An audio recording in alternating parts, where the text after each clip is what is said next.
Hamas اور اسرائیل میں گھمسان کی جنگ جاری ہے۔ حماس کے القسام بریگیڈ کے جنگجوؤں کے ہاتھوں اسرائیلی فوجیوں کی ہلاکتوں کے بعد ایک بار پھر یرغمالیوں کی رہائی کے لیے عارضی جنگ بندی کا خواہش مند اسرائیل جنگ بندی کی کوششوں میں مصروف ہے، لیکن حماس کی جانب سے اسرائیل کو دو ٹوک الفاظ میں واضح پیغام دے دیا گیا۔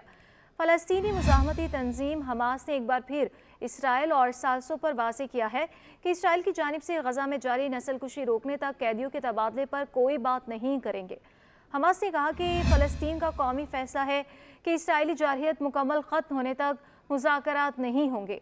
ایک بیان میں حماس نے کہا کہ ہم کسی بھی ایسے اقدام کے لیے تیار ہیں جو ہمارے لوگوں پر جارحیت کو ختم کرنے میں معاون ہو۔ حماس نے کہا کہ عالمی برادری فلسطینیوں کو نسل کشی سے بچانے میں اپنی ذمہ داریوں سے دستبردار نہ ہو۔ فلسطینی عوام کے درد کو دور کرنا عالمی برادری اور اقوام متحدہ کی ذمہ داری ہے۔ اقوام متحدہ اور عالمی برادری اسرائیل کو غزہ میں قتل عام اور تباہی سے روکے۔ حماس کا یہ کہنا ہے کہ مظلوم فلسطینیوں کی حمایت پر ہم دنیا بھر کے تمام آزاد لوگوں کو سلام پیش کرتے ہیں۔ ہم فلسطینیوں کی حمایت اور آزادی کی جدوجہد میں آزاد دنیا کی سرگرمیوں کو سراہتے ہیں۔ حماس نے بحیرہ احمر میں امریکی قیادت میں بحری اتحاد کی شدید مذمت کرتے ہوئے کہا کہ اتحاد کا مقصد فلسطینیوں کی نسل کشی کے اسرائیلی جرم کی پشت پناہی کرنا ہے۔ یہ اتحاد کشیدگی میں مزید اضافے کا سبب اور تباہی کا باعث بنے گا۔ تمام ممالک سے مطالبہ کرتے ہیں کہ وہ اس مشکوک اتحاد سے خود کو دور رکھے۔ حماس کی جانب سے حوثیوں کی کارروائی کو سراہتے ہوئے کہا گیا کہ وہ فلسطینی عوام کی حمایت کے لیے یمن میں اپنے بھائیوں کے جرأت مندانہ موقف کو سراہتے ہیں۔ لبنان، عراق اور شام میں مزاحمتی گروہوں کو فلسطینی عوام کی حمایت پر خراج تحسین پیش کرتے ہیں۔ حماس کی جانب سے جاری بیان میں یہ بھی کہا گیا کہ وہ اسرائیل کے جھنڈے والے جہازوں کو روکنے کے لیے ملائیشیا کے اعلان کو بھی سراہتے ہیں۔ ملائیشیا کا یہ جرأت مندانہ موقف ہے۔ تمام ممالک غزہ میں فلسطینی عوام پر ظلم کے خلاف ایسا ہی موقف اپنائے۔ یاد رہے کہ گزشتہ روز ملائیشیا نے اسرائیل کے جھنڈے والے بحری جہازوں کے اپنے بندرگاہ پر لنگر انداز ہونے پر پابندی عائد کر دی تھی۔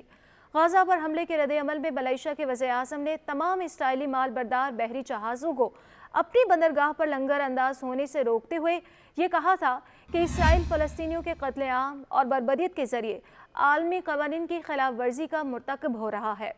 ملائیشین وزیر اعظم انور ابراہیم نے ایک بیان میں کہا تھا کہ اسرائیل کے فلسطینیوں کے خلاف اقدامات عالمی قوانین کی خلاف ورزی ہیں۔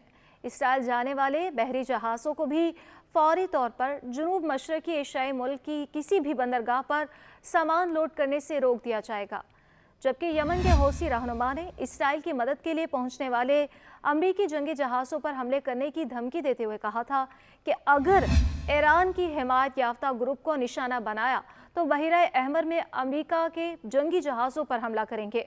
حوثی رہنما نے کہا تھا کہ امریکہ کو افغانستان اور ویتنام میں جو کچھ برداشت کرنا پڑا، اب اس سے بھی زیادہ سخت حالات کا سامنا کرنا پڑے گا۔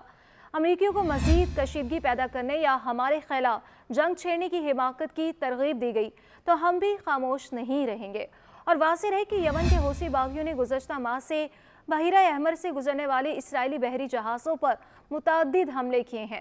حملوں سے نمٹنے کے لیے برطانیہ، Bahrain, Canada, Denmark, France, Italy, Netherland, Norway, Seychelles اور اسپین نے امریکہ کے ساتھ مل کر جنوبی بحیرہ احمر اور اس سے ملحقہ خلیج عدن میں مشترکہ گشت کرنے کا فیصلہ کیا۔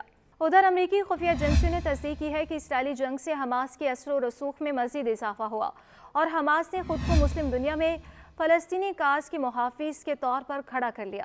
دوسری جانب سلامتی کونسل میں غزہ جنگ بندی سے متعلق قرارداد پر چوتھے روز بھی ووٹنگ نہیں ہو سکی۔